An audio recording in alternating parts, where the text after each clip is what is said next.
Hey everybody, welcome back to our channel. I know we've been pretty quiet around here over the past year because, as many of you know, we have been searching for our first home here in Canada, and since the beginning of the pandemic, that has definitely not been an easy task. For those of you who would just like to skip this whole backstory and skip to the house tour, I will put a little tab thingy on the bar right below here, so go ahead and skip. So for those of you who don't know, the average house price in Canada in February of this year reached $839,000. That is compared to a price of about $550,000 before the pandemic, which represents about a 50% increase in just under 2 years, I believe.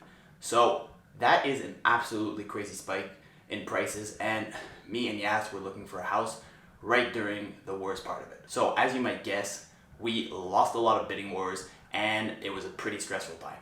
In fact, I found this cool little graph which was made by RBC, which is the Royal Bank of Canada, which shows that housing affordability in Canada this spring was at its absolute worst point in history. So I found this graph to be pretty cool because it shows that in the spring of 2022, if you wanted to own a single detached home like we ended up purchasing here in Canada, you would be spending close to 66% of your income to own the average Canadian home.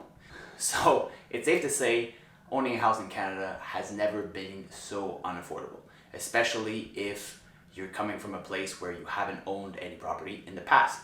Getting into the market was very, very difficult and still is today, especially since the Bank of Canada has been rising interest rates steadily since the beginning of this year, or even I think the end of last year. So we were absolutely over the moon to finally have landed our first home in May of this year. After losing out on 9 bidding wars, the 10th one was the charm, and we finally found a house in an area that we absolutely love. But as you could probably guess by the gorgeous pink stucco wall that is behind me, there's a lot of renovations to be done in this house. So I'm currently filming this from the living room of our brand new 1963 little bungalow, which is situated about an hour from downtown Montreal. And that all brings us to this series, which I'm going to be filming about the renovations that are going to be taking place over probably the next year, maybe more, and showing you guys a little bit of how we're going to go about renovating this house pretty much from A to Z, and showing you guys what we plan on doing ourselves, some of the DIY projects we have in mind, and just pretty much documenting the whole experience. That being said, I'm going to take it outside, give Yas the camera, and give you guys a little tour of what the house looks like so far.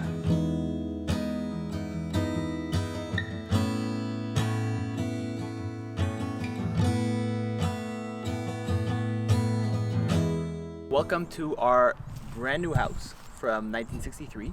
It's a one-story bungalow which we bought off an elderly woman who had just unfortunately lost her husband. They had been living in the house for about 35 years. This is basically it. It's about 700 square feet upstairs, 700 square feet downstairs in the basement.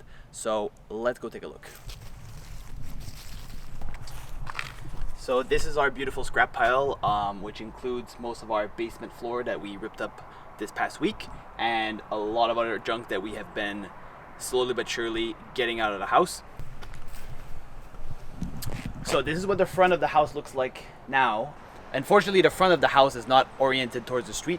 The facade is basically facing the forest, which is definitely a downside, but we're gonna have to deal with it. You can see some of the work that we did really recently, which was repairing the foundation, which had a huge crack in it. So they came last week to do basically what's called an injection, and they put a strap on it because apparently the crack was what they call displaced. So we had one on this side and one on the other side of the house.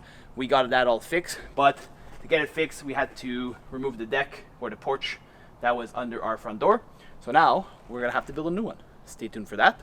And over here, you'll see that there is a concrete slab on the ground. This is where we had our beautiful oil tank. I will insert a clip of it here. The oil tank was for the bi-energy furnace that we had in the basement. What a bi-energy furnace basically is a furnace that uses both electricity and oil to provide heat to the home. It's a central system that we had to change out. I will explain the reason for that once we go inside. So we had a beautiful oil tank here that we had to remove. We're pretty happy that it's gone because it was quite an eyesore, and I don't know why they chose to put it right in the front of the house. Makes no sense to me, but hey, they did not have a very good knack for design. So moving on, we are going to go to the back of the house where we have our backyard, which is definitely the selling point of the house. So the house came with almost 1 acre of land, so we definitely bought it more for the lot than we did for the actual house itself. Basically our thinking was we can redo the house, but we cannot change anything or much about the lot, and we love the lot. We have a nice flat grassy area in the back. We have a wooded area on both sides, and in the front of the house, the city actually owns the lot, so nobody can actually build right in front of us, which is a huge plus, privacy-wise. Moving on, this is our new deck that we redid this summer. This was probably our biggest project that we have done so far in the house. I will insert a clip here of what our beautiful green deck looked like when we bought the house.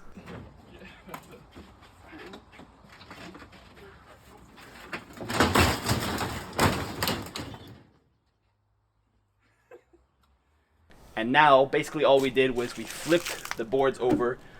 If you look at the underside of the deck, you will see that the boards are still that beautiful bright green color that they were.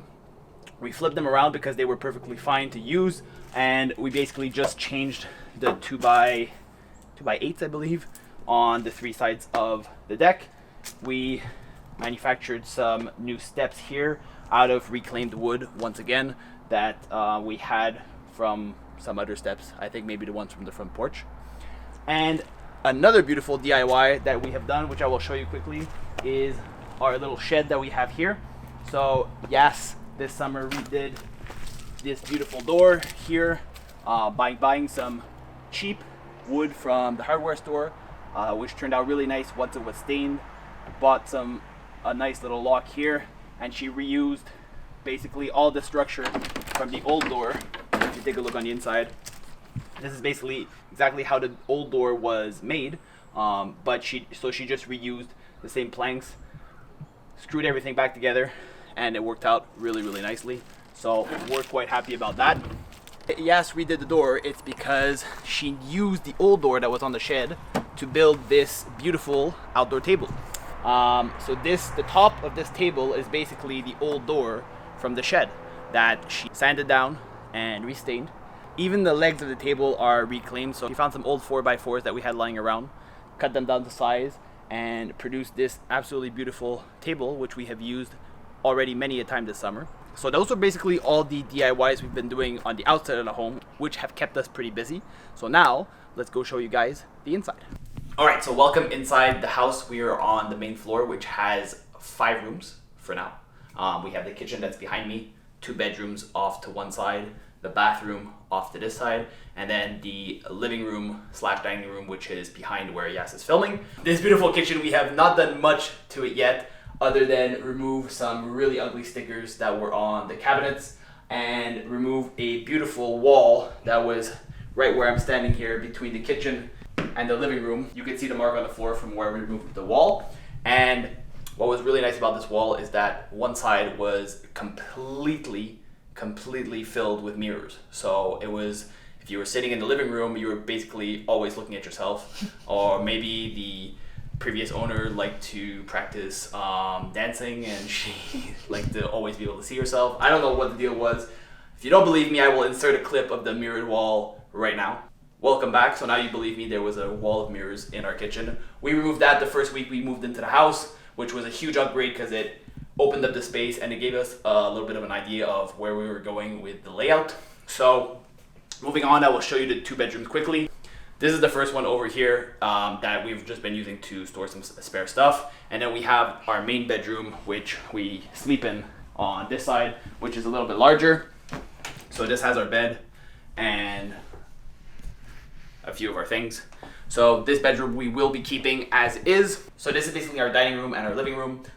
We have our table over here, which we are eating at for now. We have our sofa over here. Obviously we have not invested in any furniture yet because we need to redo the inside from A to Z.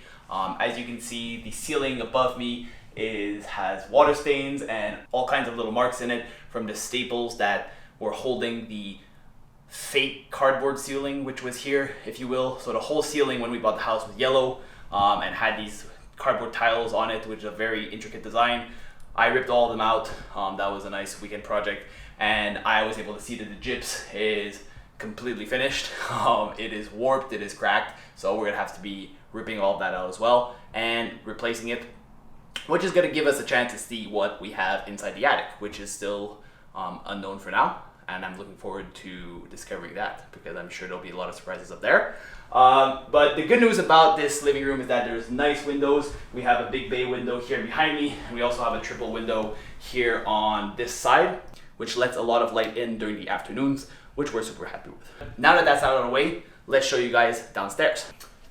That reminds me, going downstairs, I mentioned before that we had to change the furnace pretty much as soon as we moved in. We did the job last week, it went really well. The reason we needed to remove the furnace was because we had a chimney, which was for the oil, because it was a bioenergy furnace, you needed a chimney to evacuate all the toxic fumes. So the chimney was passing right through the kitchen. It was in a very bad spot, and there was no way we could keep it, unfortunately. So not unfortunately, but there was just no way we could keep it. This past week I removed the chimney from the kitchen, which is going to give us a little bit more space. So now we're home free to start our major kitchen renovations.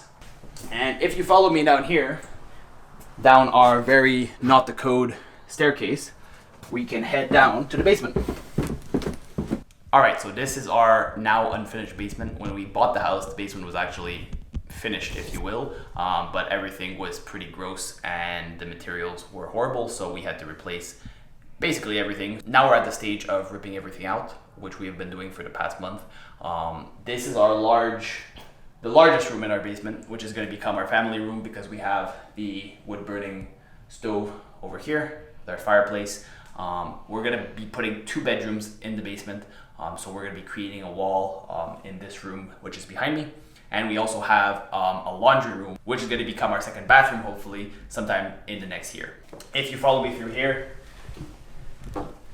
this used to be the previous owner's little workshop where we have the electrical panel and the water expansion tank, which is for our well because we're not connected to the city here. So we have a well in our front yard. That's where we get our water from. So we have the little tank for that. And this little room was not really serving a purpose for us.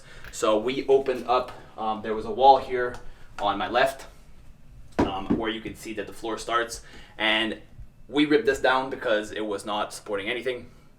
And with this larger space now, hopefully we'll be able to create 2 small bedrooms, which will be for our future children, and we're gonna stuff them down in the basement, and that way we're never gonna have to hear them complain, hopefully. So these are gonna be our 2 small basement bedrooms. Do you want to explain a little bit the thinking behind that? So the thinking about putting 2 bedrooms in the basement is because we want to only keep 1 bedroom upstairs. So the smaller second bedroom that we have upstairs, hopefully we're going to be ripping it out because we want to make a bigger kitchen. So we're going to be taking down some walls on the first floor to be doing that. If I can, I'll put in Yas's rendering that she did on the IKEA website into the video right now, so you can see what our plan is for that kitchen upstairs.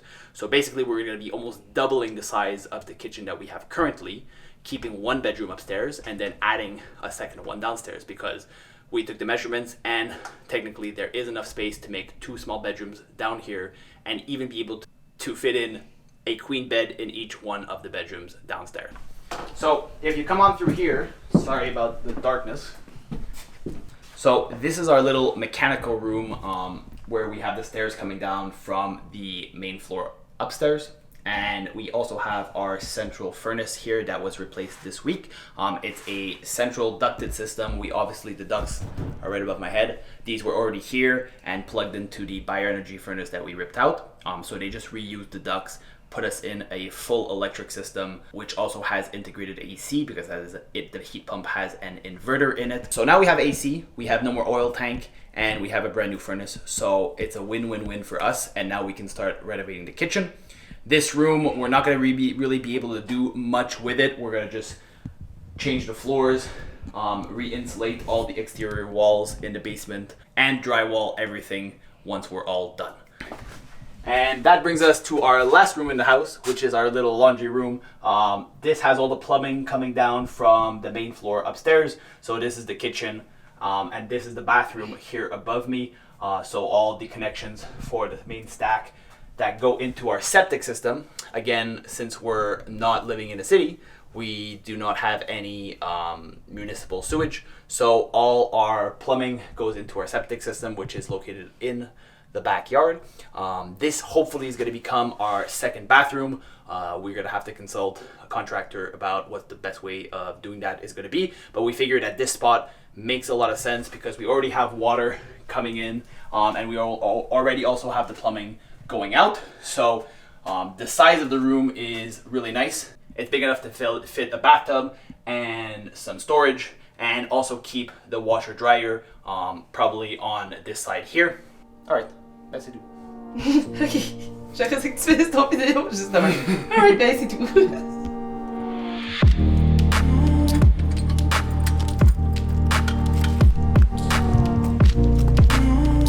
Vraiment beau.